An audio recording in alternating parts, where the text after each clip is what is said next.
প্রস্রাবের পানি দিয়া গোবর নাপাক ধুইতে গিয়া যেমন নাপাক আরো ছড়ায়, সুদখোর, ঘুষখোর, গাঞ্জাখোর, মদখোরের দিয়া সমাজের পবিত্রতার দায়িত্ব দিলে সমাজ আরো নাপাক হয়ে যাবে। রুকু যাও সুন্নতে আহমদ কো যা পা মোহাম্মদ कैबुअद निस्बत रा मन अहब्बा सुन्नती कौले रसूल मजदाए का नमाई हम कुन कबू। রবের সাথে যারা মুলাকাত করতে চায় তাদের জন্য 1 নাম্বার কর্মসূচি নেক আমল করবে। কি আমল? কি আপনাদের কি ধারণা জানি না, আমল টামল তো লাগে না? লাগে। আপনি কোন লাগে লাগে না? আল্লাহ কি কয়? আল্লাহ বলেন আমি মানুষ বানাইছি শুধু আমল করানোর জন্য। দলিল আল্লাযী খালাকাল মাউতা ওয়াল হায়াতা লিয়াবলুয়াকুম আইয়ুকুম আহসানু আমালা ওয়া হুয়াল আজিজুল গফুর।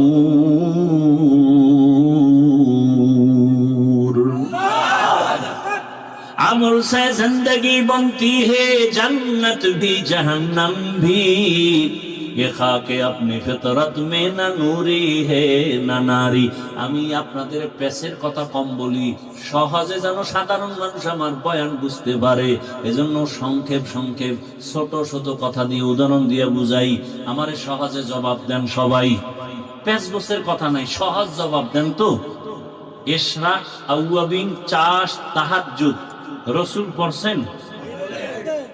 সাহাবায়ে কেরাম এই আমলগুলো করছেন?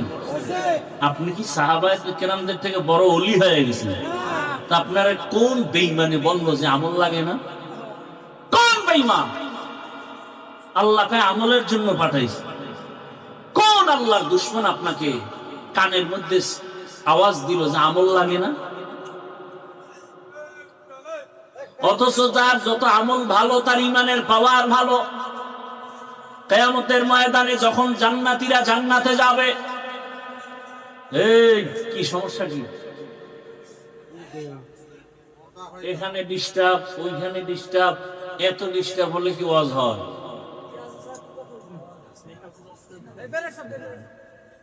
আল্লাহ একবার আনছে, আর কবে আনবে জানি না। আল্লাহ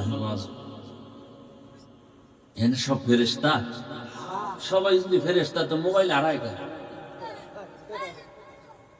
এই মোবাইল গুলো কারা না? ফেরেশতারা তো নিত না, ওরা তো মোবাইল চালায় না। চিন্তা করতে পারে কেমন মায়ের কুসন্তান যে একটা বেহেশতের বাগান এসে মোবাইল নিয়ে যায়।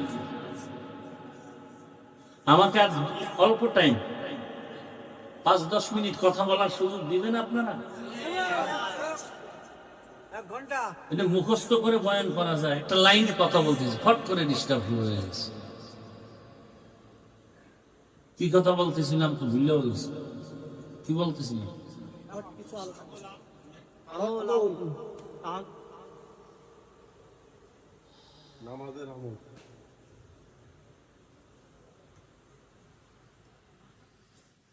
আল্লাহ পাক আমলের জন্য আমাদের পাঠাইলেন।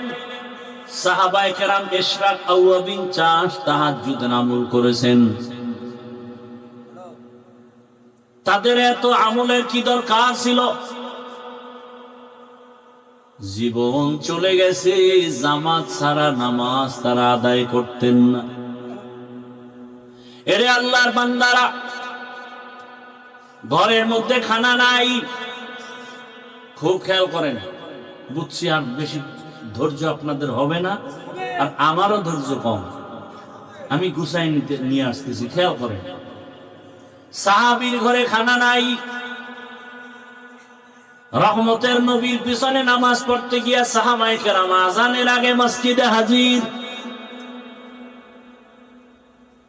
হঠাৎ করে নজর করে দেখা গেল একজন সাহাবী সবাই সবার আযানের আগে আসে, নামাজের সালাম ফিরাইয়া বসে থাকে, রহমতের নবী বয়ান করবেন, শুনবেন। কিন্তু একজন সাহাবী ইকামতের সময় মসজিদে ঢুকেন, পেছনে দাঁড়ায়, সালামটা ফিরানো মাত্র সাহাবী দৌড়াইয়া আবার বের হয়ে চলে যায়। সাহাবায়ে কেরামের নজরে আসার পর রহমতের নবীর কাছে একটু জানাইলেন, নবী জবাব দেন নাই। কিছুদিন পরে আবার নবীকে বললেন, নবী আবারও কিছু জবাব দিলেন না। কিছুদিন পরে আবার সাহাবায়ে কেরাম যখন বললেন, রহমতের নবী এবার 3 বার শোনার পরে বলে, সাহাবী কোনো বিপদের মধ্যে আছে, চলেন আমরা সহ তার বাড়িতে যাই। ও পর্দার আড়ালের আম্মা জানেরা, ও বোনেরা, ও যুবক, কয়দিন আর বাহাদুরি করবা? তোমার আমার সামনে কত যুবকের লাশ, এই বয়সে কত যুবকের কবরে রাখছি, জানাজা দিছি। আগামীকাল হতে পারো তুমি হসপিটালের রোগী, হতে পারো তুমি কবরের বাসিন্দা। দেখো না, মাত্র কয়েকদিন আগে বিদেশ থেকে টাকার অলংকার নিয়ে আসছে বাড়িতে বেড়াবার জন্য। এয়ারপোর্টে আগাইতে গেছে তার স্ত্রী, সন্তান, পরিবারের সবাই। এয়ারপোর্টে নাইমা গাড়িতে উঠছে, গাড়িতে রওয়ানা, কি আনন্দ! বহুদিন পরে সে সন্তান কাছে পাইছে, কোলে নিয়ে চুমো খায় বাবা। স্ত্রীর অন্তরে আনন্দ, স্বামী আমার জন্য অনেক কিছু নিয়ে আসছে। কিন্তু ভাগ্যের নির্মম পরিহাস, বাড়িতে যাইতে না যাইতে কাছাকাছি যাইয়া গাড়িটা রাস্তার পাশে পানির মধ্যে পড়ে গেছে। সন্তান, স্ত্রী সব মরে গেল। ওই বিদেশি আমার যুবক বাবা স্বর্ণের অলংকার নিয়ে কাঁদে। মানুষ বিয়া কইরা মাইয়া বলা নিয়া, খাইয়া না খাইয়া একসাথে থাকার আনন্দ আলাদা, কিন্তু আমি সেই আনন্দ পাই নাই। টাকার জন্য বিদেশ চলে গেলাম, আজকে বড় বুক ভরা আশা নিয়ে আসছি, স্ত্রীর কাছে যাব, সন্তানের নিয়ে আনন্দ। আমার কপাল কেন এত খারাপ, আমার হাতের উপরে আমার বাচ্চাটা মরিয়া গেল, আমার চোখের সামনে স্ত্রী মরে গেল, এই কি কপাল! এই কয়েকদিন আগের ঘটনা না, খবর নাই। এমন একটা দিন নাই যে যুবকের লাশ পানির মধ্যে দেখা যায় না, গাড়ির নিচে দেখা যায় না, ঘুমের বিছানায় দেখা যায় না। ওরে বান্দা, পালাবি কই? পালানোর কোনো সুযোগ নাই, হয়তো মরবি, না হয় তোরে পিটাইয়া মারবে। এমন এক দুনিয়ার জমানা পাল্টায় এনেছে, এখন মরা লাগে না, পিটাইয়া মারে। দুশ্মন লাগে না, তোর আপন বন্ধু তোরে মারবে। এখন তো সেই রাজনীতি চলে, বন্ধু বন্ধুকে মারে, সন্তানের মা মারে, মা বাবাকে সন্তান জবাই করে, স্ত্রীকে স্বামী মারে, স্বামীকে স্ত্রী মারে। সেই রাজনীতি চলতেছে, বিচার নাই। 15 বছর জেলখানায় হাজত খাটার পরে মহামান্য আদালত 15 বছর পরে কয়েকদিন আগে রায় দিয়ে কয়, তোমার জীবনে কোনো দোষই নাই। তাহলে 15 বছর জেলখানায় কেন ঢুকাইলা? এই বিচার কোন দিন এই জমিনে ইনসাফের সাথে হবে?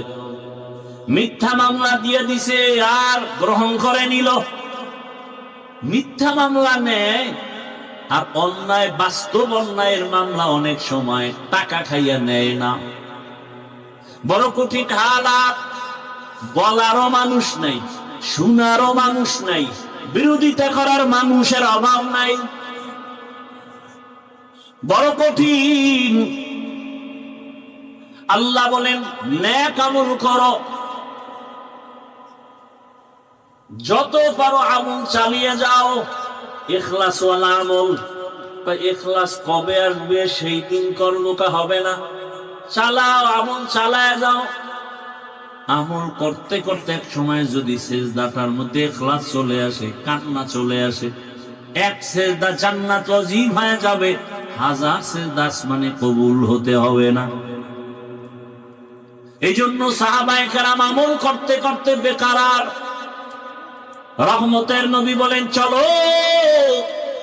সাহাবীর বাড়িতে যাই। ফজরের নামাজের পরে রহমতের নবী সাহাবাদের নিয়ে ওই সাহাবীর বাড়ির দরজা। বাড়ি বাড়ি না, ঘর। এখন তো আমাদের বাড়ি দোতলা তিনতলা বিল্ডিং করা। তখন খেজুর পাতার ছাউনি দিয়া দুইজন মানুষ থাকার মতো একটু জায়গা ছিল, ঘর। রহমতের নবী ঘরের কিনারায় দাঁড়ালেন। আসসালামু আলাইকুম ইয়া আহলাল বাইত, ঘরওয়ালারা দরজা খোলো। রহমতের নবী সামনে হাজির। ভেতর থেকে কোনো আওয়াজ নেই। কিছুক্ষণ পর আবার ডাক দেয়া হলো, দরজা খোলো। রহমতের নবী দাঁড়ানো, খবর নাই। আবার কিছুক্ষণ পরে আওয়াজ, সালাম। ঘরওয়ালারা দরজা খুলে। এবার হঠাৎ করে ঘর থেকে শুধু কান্নার আওয়াজ আসতেছে। সাহাবী কান্না করে, ইয়া রাসূলুল্লাহ, আমারে আপনি দয়া করে বেয়াদবি মাফ করবে। আমি আপনার সামনে আসার মতো এমন কোন কাপড় আমার পরনে নাই। রহমতের নবী শুনিয়া একটা চাদর দিয়া দিলেন, নাও। মোটামুটি চাদর আবৃত করিয়া রহমতের নবীর সামনে আইসা চোখের বাড়ি সারিয়া কই, ইয়া রাসূলুল্লাহ, আমি বুঝছি আমার মনে হয় অভিযোগ হয়ে গেছে আপনার কাছে। আমি ইকামতের সময় যাই, সালাম ফিরানো মাত্র চলে আসি। আমার কলিজায় ব্যথা, আমি আপনাকে সময় দিতে পারি না, বয়ান শুনতে পারি না। আমার আল্লাহ তো গরীব, আল্লাহকে এত গরীব বানাইছেন। ঘরের মধ্যে আমার স্ত্রী আর আমি দুইজন মানুষ, দুইজনে মিলে একটা কাপড়। ঘরের ভিতরে একটা গর্ত বানাইছি। আমার স্ত্রীটাকে গর্তের মধ্যে রাইখা কাপড় পরে আমি দৌড়াইয়া নামাজের পিছনে দাঁড়াই। সালাম ফিরানো মাত্র আবার দৌড় দেই। আইসা আমি নিজে গর্তের মধ্যে ঢুকে কাপড় দেই, বিবি যাও তুমি নামাজ আদায় করো। এইভাবে করে করে আমি সংসারের মধ্যে সময় কাটাইয়া, যত কষ্ট হোক আমি আমার মাওলার হুকুমের বাইরে চলি না। সাহাবায়ে কেরামদের চোখে বাণী, রহমতের নবীও কান্না। রহমতের নবী বলেন, ও আরশে আজিমের মালিক, তুমি তাকাইয়া দেখো, কুদরতের নজর দাও। তোমার এই সাহাবী, তোমার বান্দা আমার মোহাব্বতের সাহাবী, এত কষ্টের ভিতরও তোমাকে ভুলে না। আল্লাহ, তোমার কাছে আমি রহমতের নবী দোয়া করি, তুমিও আমার এই সাহাবী তোমার বান্দাকে ভুলিয়া যাইও না। আর আপনারা একটু কিছু না হইতেই গ্রামীণ ব্যাংকে দৌড়ান, একটা চায়ের দোকান দিবেন, তাও সুদের টাকা লোন উঠাইয়া দেন। ওরে সুদের সাথে যারা জড়িত তারা 24টা ঘন্টার সেকেন্ডে সেকেন্ডে গর্ভধারিণী মায়ের সাথে জেনার গুনাহ হচ্ছে, খবর নাই। সুদের সাথে যারা জড়িত তাদের নামাজ হবে না, রোজা হবে না, মোনাজাত কবুল হবে না, তেলাওয়াত হবে না। আল্লাহ কোরআনে স্পষ্ট বলছেন, তোমার সাথে আমি যুদ্ধ করার জন্য রেডি। এরে আল্লাহর বান্দারা, আল্লাহর সাথে মোলাকাতের ইচ্ছা যাদের আছে তাদের জন্য করণীয় নেক আমল। সতর্কবাণী, শিরিক করা যাবে না। শিরিক মানে কি? বলে আল্লাহর মতো আল্লাহ আছে মনে করা শিরিক। আল্লাহর ক্ষমতার মতো কারো ক্ষমতা আছে মনে করা শিরিক। আল্লাহ পাকের হুকুমের মতো কারো হুকুম মানতে হবে এই ভাব নেওয়া শিরিক। দুনিয়ার কারো হুকুম আমার আল্লাহর হুকুমের সমান না। আল্লাহর হুকুম যেই গুরুত্ব দিয়া মানি, অন্যের হুকুমে গুরুত্ব দেয়া যাবে না। আল্লাহর স্পেশাল কিছু গুণ আছে, এই গুণটা অন্যের মধ্যে আছে মনে করার নাম শিরিক। যারা শিরিক করবে তারা মুশরিক। মুশরিকদের জন্য জান্নাত হারাম। ওয়া মান ইউশরিক বিল্লাহ ফাকাদ হারামাল্লাহু আলাইহিল জান্নাহ। ইন্নাল্লাহা লা ইয়াগফিরু আন ইউশরাকা বিহি ওয়া ইয়াগফিরু মা দুনা যালিকা লিমান ইয়াশা। ওয়া মান ইউশরিক বিল্লাহ ফাকাদ দাল্লা দালালাম বাঈদা। শিরিক করা যাবে না, নেক আমল ছাড়া যাবে না, তবে ইখলাসের সাথে আমল করো। এত বয়ান করার পরেও কেন আমল হয় না রে বাবা? এর কারণটা খুঁজে বার করছেননি? হুজুরেরা বয়ান করে, তাবলীগের বয়ান, পীরের বয়ান, জুমার বয়ান। এখানে আমরা যারা বসে আছি সবাই আমরা মুসলমান। আমি তো মনে করি আপনাদের আল্লাহ আমার আল্লাহ দুইজন। কয়জন? একজন। আপনাদের নবী আমার নবী আলাদা না এক। আপনাদের কোরআন আমার কোরআন। ভালো করে স্বীকার করেন, তাল মিলাইয়েন না। আপনাদের কাবা আমার কাবা, আপনাদের কালেমা আমার কালেমা, আপনাদের ধর্ম আমার ধর্ম, আপনাদের নবী আমার নবী। দুনিয়াতে আসছি সিস্টেম, নাকি আপনারা লুঙ্গি পরে আসছেন? বিদায় বেলা কাফনের সংখ্যা, আমার সম্মানে একটা কাফন বাড়ানো হবে। রিক্সা ড্রাইভার গরিব হওয়ার কারণে একটা কাফন কমানো হবে। আমাকেও 3টা কাফন, আপনাকেও 3টা কাফন দেয়া হবে, কালার হবে আলাদা। আমাদের হুজুরদের কালার একরকম, আপনাদেরটা আর এক রকম। হ্যাঁ, কাফনের উপরে লেখা থাকবে বড় হুজুরের লাশ, টাকাওয়ালার লাশ। কবরের সাইজও এই দিকের মানুষের কবর একটু বড় না, সব সাইজ এক। কবরে প্রশ্ন হবে 3টা আলাদা। আমাদের প্রশ্ন একরকম, আপনাদের তার একরকম। ও বাবারা, ও যুবকরা, ও মা বোনেরা, ভালো করে বুঝেন, আপনার আমার আল্লাহ এক, নবী এক, কোরআন এক, কাবা এক, ধর্ম এক, কালেমা এক, কাফন এক, কালার এক, কবর এক, প্রশ্ন এক। তাহলে আপনাকে বয়ান করব কেন? বয়ান তো করবো তাদের যারা আল্লাহ চিনে না, কোরআন হাদিস বুঝে না। হিন্দুদের বয়ান করব, খ্রিস্টানকে করব, ইহুদিকে করব। আপনারা কোরআন হাদিস বুঝেন, এরপর আপনাকে বয়ান কেন? কেন না? আপনার পিছনে ঘুরতে ঘুরতে সংসারের খবর নাই। সব আলেম, ছেলে মেয়ের খবর নেওয়ার সময় নাই। সবাই আপনাদের নিয়ে ফিকির করে কিভাবে উম্মতকে লাইনে নেওয়া যায়, কিভাবে একটু নামাজি বানানো যায়, কিভাবে দাড়িওয়ালা বানানো যায়, কিভাবে হালালওয়ালা বানানো যায়, কিভাবে সুদ মুক্ত করা যায়, ঘুষ মুক্ত করা যায়। এই ফিকিরে সব আলেমরাই সময় ব্যয় করে। এরপরও কেন টুপি পরেন না? বুঝি না, বুঝি না। আমি কি ভুলে আছি? ওরে আপনি মুসলমান, আমি মুসলমান, কিন্তু কেমন হালাত দেখছেননি? আমি হাফিজুর রহমান টুপি খুলতে চাই না, আর আপনি কেমন মুসলমান টুপি দিতেই চান না। আমি কেমন মুসলমান দাড়ি কাটতে চাই না, আপনি কেমন মুসলমান যে দাড়ি রাখতে চান না। আমি কেমন মুসলমান যে নামাজ ছাড়তে চাই না, আপনি কেমন মুসলমান নামাজ পড়তে চান না। আমি কেমন মুসলমান পর্দা না করলে লজ্জা পাই, আপনি কেমন মুসলমান যে পর্দা করতে গেলে লজ্জা পান। বুঝি না কিছু, কই বয়ান যায়? আরে আল্লাহর বান্দারা, আমি হালাল না খাইলে না খায়া থাকবো, আর আপনার কাছে হালালের বয়ান ভালোই লাগে না। হুজুর আপনারা কি আমাকে কিছু দিছেন? নিয়ে এত বড় কথা কন কেন? আমরা যেভাবে চলতেছি চলি। গ্রামীণ ব্যাংক থেকে লোন, এরপরে চায়ের দোকান, এরপরে বাড়ি গাড়ি, পরিণাম ফল বড় খারাপ। আসলে এত বয়ানের পরেও কেন মানেন না? অথচ আবার আপনার লাইনে জীবনে মাদ্রাসায় যায় নাই, আলিফ বাতা পড়ে নাই।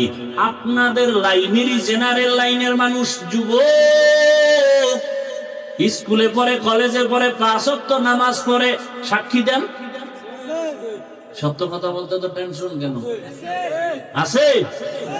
আপনার বিবেকরে প্রশ্ন করেন, আপনি পারেন না কেন? আপনার মতো যুবক র্যাব, আর্মি, পুলিশ, বিডিআর এর চাকরি করে, নামাজি দাড়িওয়ালা নাই। আপনার বিবেকটাকে জিজ্ঞাসা করেন, আপনি পারেন না কেন?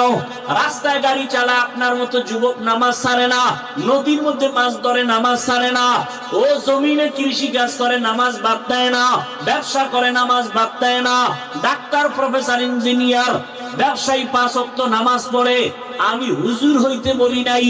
বলেন আপনার লাইনের যুবক যদি নামাজ পড়ে, ব্যবসা করে, নামাজ পড়ে, চাকরি করে, নামাজ পড়ে, কলেজে পড়ে, আপনি পারেন না কেন বলেন? হুজুর বাদ দেন, আপনাদের লাইন দিয়া জবাব দেন। আসলে আপনি আমার মাওলাকে চিনেন নাই। যে যাকে চিনে না সে তাকে মানে না, যে যাকে চিনে সে তাকে মানার মতো মানে। বলে কেমন মানে? জীবনটা দিতেও রেডি হয়ে যায়। নেতারে চিনছেন, নেতার জন্য জীবন দিতে লাঠি মিছিল করেন। নেত্রীকে চিনছেন, নেত্রীর পক্ষ নিয়ে লাঠি মিছিল করেন, ঠিক নি? আল্লাহকে চিনিয়ে তো আপনি পাগলের মতো হয়ে যাইতেন, আপনি নামাজ ছাড়তে পারতেন না, পর্দার লঙ্ঘন করতে পারতেন না। আসলে আল্লাহকে চিনতে পারেন নাই। আল্লাহ যে কত দয়ার মালিক, কণ্ঠ দিয়ে কথা বের হচ্ছে, বলে এটা কোন সরকার বের করে, এই মেশিন কোথায়, এই কথাগুলো কোন মেশিন থেকে বের হয়। পাইছেননি মেশিন? গাল ব্যথা করে, ঠোঁট ব্যথা করে, কপাল ব্যথা করে, জিহ্বা ব্যথা করে না। লবণের ফ্যাক্টরি থেকে তেল বের হয় না, তৈলের ফ্যাক্টরি থেকে লবণ আসে না। আর আমার আল্লাহরে চিনেন না। একটা মায়ের থেকে 10টা সন্তান আসছে, 10 জনার চেহারা 10 ভাবে। দেখছেন নি? কণ্ঠের সাথে কোনো মিল নাই। এরে বান্দা তাকাও, বিশাল, এটি কি গাছ? এইটা কি গাছ? কাঁঠাল গাছ। দেখছেন? এই গাছটারে টুকরা টুকরা করে দেখো তো, 2-4টা কাঁঠাল ভাঙনি, হ্যাঁ? অথচ এটার থেকে কি পরিমাণ কাঁঠাল আস্তে আস্তে বড় হয়, ভেতরে কোষ কত মিষ্টি, যেটা চিনির সাথে মিলবে না। মিলবে? এ আল্লাহর বান্দা চিনো আমার আল্লাহ কেমন? বিশাল বড় আসমান টানায় রাখছে, কোনো খুঁটি নাই। আমার আল্লাহকে চিনো রে বাবা। আমার আল্লাহকে চিনলে তো তুমি বিরুদ্ধে যাইতে পারো না। এখনো সময় আছে, আমার আল্লাহর মহাব্বত অন্তরে জমা করো। ঘুমাইছো, ঘুম মানি মরা। দোয়াও তো করি মরার দোয়া, আল্লাহুম্মা বিসমিকা আমুতু, ও মাওলা তোমার নামে মইরা গেলাম। ওই ঘুম থেকে চোর আসছে ঘরে, কানের অলংকার টাইনা নিয়ে গেছে, কান ছিঁড়ে গেছে, রক্ত ভরে, টের হয় না। কেমন মরা মরে ঘুমের ভিতরে। আল্লাহ কয় দেখ, এই ঘুম থেকে সজাগ করে কে? আল্লাহ সজাগ করে। আদম সন্তানের ক্ষমতা ছিল না মাছ ধরে নিয়ে আসবে। গাভীর থেকে 20 কেজি দুধ বের করছো, কাউকে ওলানটা কেটে দাও, এরপরে দেখো তো 1 কেজি ভাউনি গরুটার ভিতরে পাবেন? বড় কঠিন হালাত। যেই গাভী 20 কেজি দুধ দেয়, ওটারে জবাই করো, 1 ফোঁটা দুধও পাইবা না। আমার আল্লাহকে চিনো? এত সুন্দর চেহারা দিছেন যিনি, তিনি আমার আল্লাহ। এত সুন্দর আমি হাঁটতে জানতাম না, আল্লাহ আমাকে হাঁটার শক্তি দিছেন। দুনিয়াতে আসি, দাঁত নাই, দাঁত দিলেন। আব্বা আম্মা কোনোদিন দোয়াও করেন নাই, আমাকে শক্তি দান করলেন, কথা বলার শক্তি। দুনিয়াতে আসিয়া মা বলে ডাকতে পারি নাই, আল্লাহ পাক আস্তে আস্তে কথা বলার শক্তি দিলেন। আল্লাহ টাকা পয়সার মালিক বানাইলেন, আল্লাহ সম্মানের চেয়ার দান করলেন। ও বান্দা, আমার আল্লাহকে চিনিয়া এখনো কি তওবার দরজায় ফিরবা না? অন্তরকে শুধু এতটুকু বুঝাও যে আমি মাওলানা মুফতি মুহাদ্দিস হতে বলি নাই, বরং আমি যুবকদের বলে গেলাম, ও যুবকেরা, স্কুলে পড়ো, কলেজে পড়ো, চাকরি করো, ব্যবসা করো, ডাক্তার হও, ইঞ্জিনিয়ার হও, প্রফেসর হও, এসপি হও, ডিসি হও, ওসি হও, দোয়া করে গেলাম দিল থেকে। তবে অনুরোধ হলো, বেয়াদব হইও না। বলবা হাফিজ ভাই বেয়াদব হব না মানে? অর্থাৎ 3 জায়গায় বেয়াদবি করবা না, করলেই মরার আগে কপাল শেষ, জীবন শেষ। মরবি না, বিছানায় ধুকে ধুকে কাঁদবি। 1 নাম্বার জায়গা মা বাবা, 2য় জায়গা বেয়াদবি করা যাবে না শিক্ষক, 3 নাম্বার জায়গা উলামায়ে কেরাম মুরব্বী। এই 3 জায়গায় বেয়াদবি করলে মরার আগে জীবনটা পঙ্গু হয়ে যাবে। হাত উঠে বলা লাগবে না, ওরে শেষ করো। দিলের মধ্যে যদি কষ্ট আসে তোমার আচরণে, আর একটা নিঃশ্বাস যদি তোর মা বাবায় বলে, আহ, তোর কপাল নষ্ট হতে আর কিছু দরকার নাই। ডাক্তার হইয়া বেয়াদব হইও না, ইঞ্জিনিয়ার হও বেয়াদব হয় না, প্রফেসর হও বেয়াদব হইও না, ডাক্তার হও বেয়াদব হইও না। বরং এই 3 জায়গা থেকে দোয়া নাও, মা বাবার দোয়া, শিক্ষকের দোয়া, উলামায়ে কেরামের দোয়া নিয়া নবীর আদর্শ মতো চলো। তোমার মতো যুবক যদি স্কুল কলেজে পড়িয়া নামাজ পড়ে, তুমি পারবা না কেন? এলাকার মা বোনেরা, আপনার মতো মা কত বোন এই এলাকায় কি নাই? নামাজ পড়ে, পর্দা করে, স্বামীর মাল হেফাজত করে, মোবাইলে সময় নষ্ট করে না। আম্মা জানেরা, একটু চিন্তা করেন, আপনারা কেন পারবেন না? আপনার সন্তানকে যদি আদর্শ ডাক্তার বানাতে চান, আপনাকে আগে আদর্শওয়ালা হতে হবে। কারণ গাছ ভালো হলে ফল ভালো হবে, মা বাপ ভালো হলে সন্তান ভালো হবে। অতএব আম্মা যান, আপনার মতো কত মা যদি পর্দা করে এখনো নামাজ পড়ে, আপনি কেন পারবেন না? আপনার কপাল তো অনেক ভালো। আপনারা তো নবীদের স্ত্রীদের মতো এবং নবীদের মায়ের মতো, সাহাবায়ে কেরামদের মায়ের মতো। আপনাদের কত সম্মান আল্লাহ দান করেছেন। এখনো সময় আছে, তওবা করেন। জীবনে কোন দিন মরণ হবে জানা নাই, এক এক করে সবাই চলে যাইতেছে। আল্লাহর কাছে তওবা করেন। জীবনে বেপরদায় চলবেন না, নামাজ ছাড়বেন না, মোবাইলে সময় নষ্ট করবেন না। ও আমার যুবক বাবারা, আল্লাহর কাছে মনে মনে তওবা করো। জীবনে দাড়ি কম কাটো নাই, নামাজ কম ছাড়ো নাই, বেপরদায় কম চলো নাই, মদের আড্ডা, বিভিন্ন পার্কে পার্কে দৌড়াইলা। এখন থেকে তওবা করো। কয়দিন আর বাঁচবা? আগামীকাল ঘুমাবা, ঘুমের মধ্যে না জানি মরণের খবর হয়ে যায়। মা চিল্লায় বলবে আমার বাবাই মরে গেছে, সবাই তাড়াতাড়ি আসো। বন্ধু খবর পাইয়া নাম্বার ডিলেট, বন্ধু নাই নাম্বারও রেখে লাভ নাই, কবরের বাসিন্দা হয়ে যাওয়া। আল্লাহর কাছে অন্তরের বুঝায় তওবা করো। আল্লাহকে মনে মনে বলো, হে মালিক, জীবনে বহু অন্যায় করেছি, আর করব না, নামাজ ছাড়বো না, দাড়ি কাটবো না, বেপরদায় চলবো না। মা বাবার দোয়া নিয়া, শিক্ষকের দোয়া নিয়া, উলামায়ে কেরামের পরামর্শ নিয়ে নবীজির সুন্নাত অনুযায়ী চলবো। তওবা করার মতো যদি অন্তর তৈরি হয়, মুনাফিকি যদি অন্তরে না থাকে, খাঁটি তওবার নিয়ত যাদের আছে, ওমরের মতো মেজাজ নিয়ে যারা বসছো, খাঁটি তওবার নিয়তে দুটো হাত আল্লাহকে দেখায় দাও। আয় আল্লাহ, হাতগুলো কবুল করে নেন, তওবা কবুল করে নেন। তওবার উপরে মজবুত হইয়া চলার তৌফিক দান করেন, আমিন। আলহামদুলিল্লাহি রাব্বিল আলামিন।